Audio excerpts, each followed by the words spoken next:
pag nakikinig ako kay Franz Castro, pag nakatingin ako kay Franz Castro, naiisip ko, sabi niya, sige siya, confidential funds, confidential funds. Paayos naman ang accounting namin. Sinunod naman namin ang batas.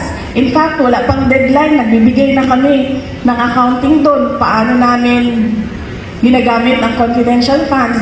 Siya itong deduct ng deduct sa mga nakikita namin, sa mga teachers, na hindi naman niya ma-explain ano yung mga deduction niya sa mga teachers. Tapos kami, maayos kami nagtatrabaho, nagawa namin kung ano yung sinasabi ng papel, patanungin niya.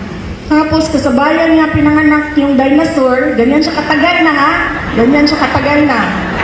Hindi niya nagawa ang 30-day break. Nauna pa siya sa akin sa pag-lobby para sa mga teachers. Hindi niya nagawa ang 30-day break. Tapos, kung pinensyal pa ito. Buong ang dami nagamit na namo sa mga trabaho.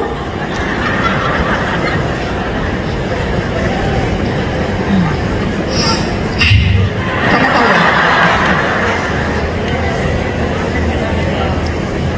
Oo, totoo.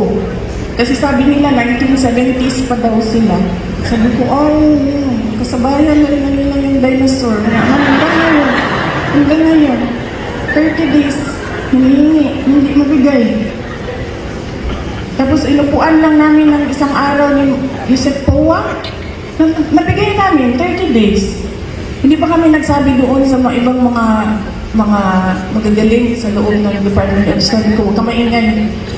Ilabas mo yan, tingnan mo kung magreklamo ba sila. Wala sila sabi. Tapos,